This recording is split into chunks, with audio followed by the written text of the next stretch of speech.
Everyone, good morning. তো আমার morning অনেকক্ষণ আগেই হয়ে গেছে, বাট আজকে রান্না করতে আমার অনেকটাই লেট হয়ে গেছে। তো আমি এখন বানাচ্ছি ভাত। আমি আজকে বানাবো হচ্ছে চিংড়ি মাছের একটা খুব ভালো রেসিপি। তো এখানে আমার হচ্ছে এখন ভাত ভাত হয়ে যাওয়ার পর আমি বানাবো হচ্ছে চিংড়ি মাছ। তো এখানে কাটা আছে টমেটো, এখানে কুচি কুচি করে পেঁয়াজ কাটা রয়েছে, এখানে কাটা রয়েছে আলু, আর এই যে চিংড়ি মাছ এখানে 10-12টা পিসের মতো আছে। চিংড়ির সাইজগুলো হচ্ছে এরকম একটু বড় সাইজের চিংড়ি। আর এখানে একটা পেস্ট আমি করে রেখেছি, সেই পেস্টটা আমি দেখাচ্ছি। এই যে এই পেস্টটা এখানে আমি করে রেখেছি। এই পেস্টটার মধ্যে আছে হচ্ছে সাদা সর্ষে, কালো সর্ষে, কাজু, নুন আর তেল আর একটু জল। এই যে সর্ষেটা, আর এখানে পুরো এটা আমি এখন ম্যারিনেট করব। তোমরা ভাবছো যে আমি মাটিতে বসে কেন এখন রান্না করছি, তার কারণ হচ্ছে আমার কোমরে প্রচণ্ড ব্যথা, আমি দাঁড়িয়ে রান্না করতে পারছি না। তো ওর জন্য আমি গ্যাসটাকে নিচে নামিয়ে নিয়েছি, সিলিন্ডার তো আছেই পাশে।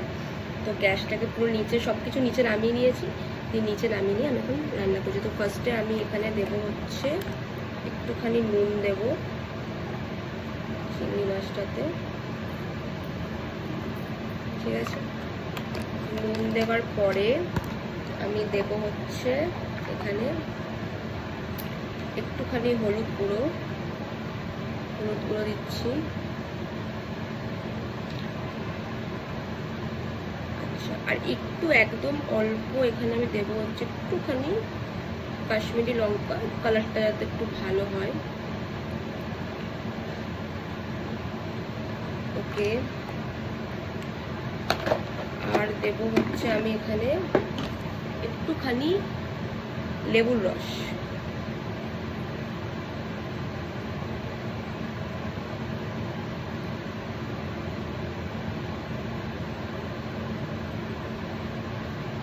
লেবুর রসটা এখানে আমি দিয়ে দিয়েছি। আর দেব হচ্ছে একটুখানি তেল।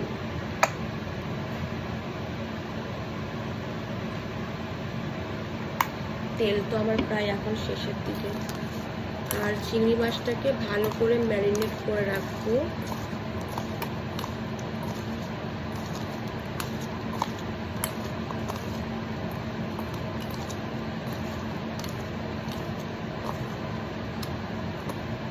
হয়ে গেছে, সুন্দর করে ম্যারিনেট করে একটু রেখে দেবো। তো চলো পরে আবার দেখাচ্ছি। তো সবার ফার্স্টে আমি দিয়ে দিয়েছি হচ্ছে কড়াইয়ের তেল। তেলটা প্রচণ্ড গরম হলে তারপর আমি চিংড়ি মাছগুলো দেব। কারণ যদি তেলটা প্রচণ্ড গরম হয় আর তারপরে চিংড়ি মাছগুলো দিই, তাহলে চিংড়ি মাছগুলো লেগে যাবে না কড়াইয়ের সাথে। এটা আমার মা আমাকে বলেছে। তো মোটামুটি বুঝতে পারছি যে গরম হয়ে গেছে। তো আমি এবারে আস্তে আস্তে চিংড়ি মাছগুলো দেবো।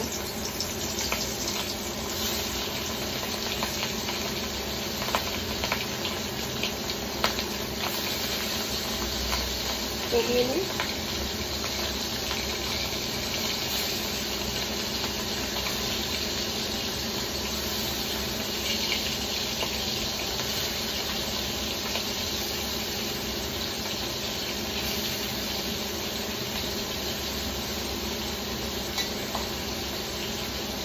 আমরা চিংড়ি মাছগুলো 60% মতো ভাজবো, মানে মোটামুটি একটা ভাজবো। তো আমরা চিংড়ি মাছ মোটামুটি ভাজা তো জানি। এবার আমি চিংড়ি মাছগুলোকে একটু তুলে রেখে দেবো, তেলটা ভালো করে ছড়িয়ে নিই।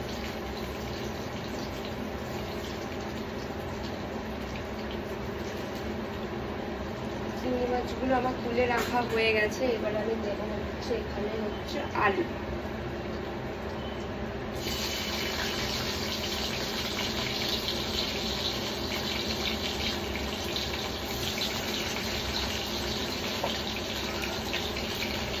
আলুটাকেও ভালো করে ভেজে নেবো।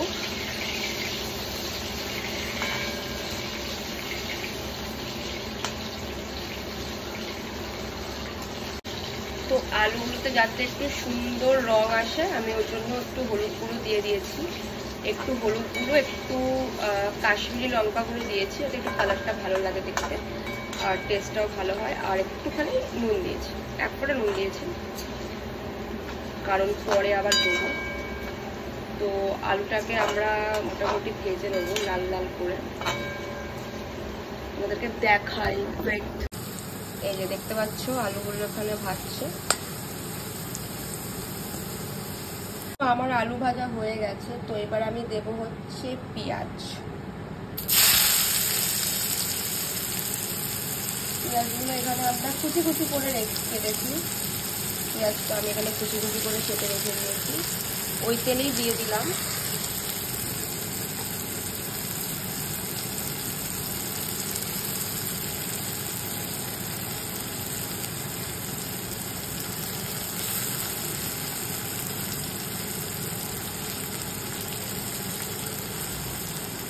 তো তোমরা এই আদা রসুন পেস্টটা ইউজ করতে পারো, এটা কিন্তু খুব ভালো আর টেস্টও কিন্তু প্রচণ্ড ভালো।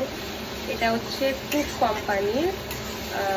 কোম্পানির জিঞ্জার গার্লিক পেস্ট। এটা 5 টাকা দাম, আর 5 টাকার সাথে অনেকটাই থাকে। তো খুবই ভালো, এটা তোমরা এটা ইউজ করতে পারো।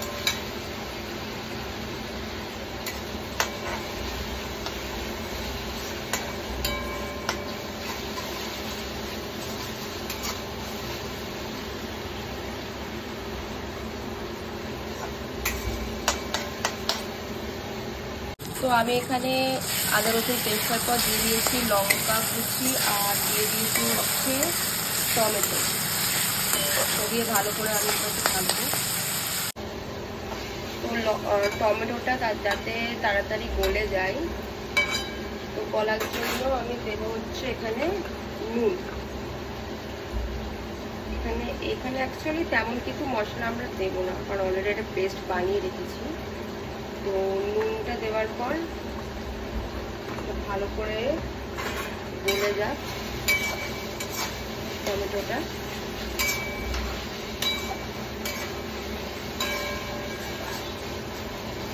তোমরা এভাবে একদিন বানিয়ে দেখতে পারো, প্রচন্ড ভালো খেতে পারো।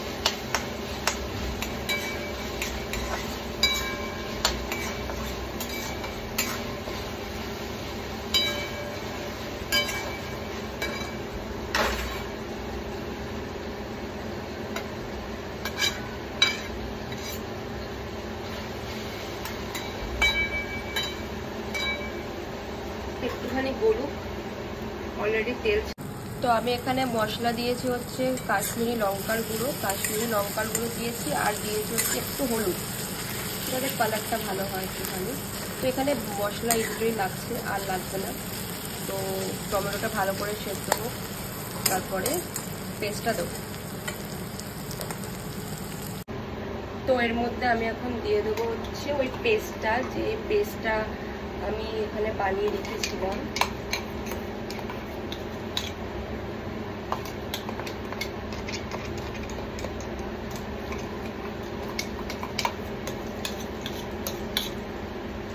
পেস্টটা দিয়ে ভালো করে এখানে মিশিয়ে নেব। তো এবারে জল দেবো।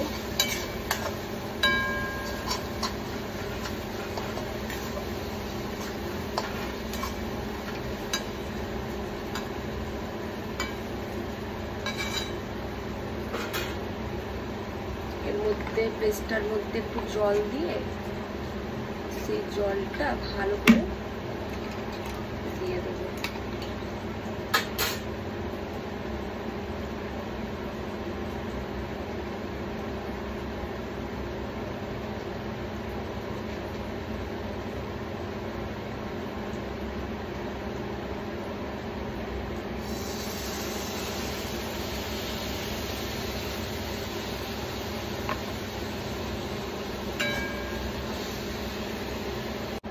তো আমার তো পেস্টটা মেশানো হয়ে গেছিলো। তো পেস্টটা মেশানোর পর আমি দিয়ে দিয়েছি আর কি এর মধ্যে আলুগুলো।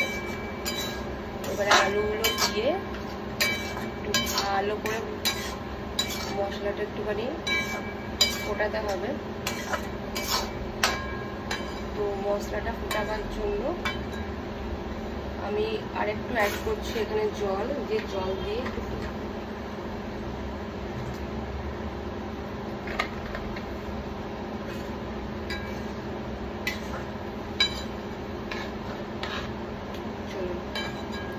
একটুখানি ফুটুক।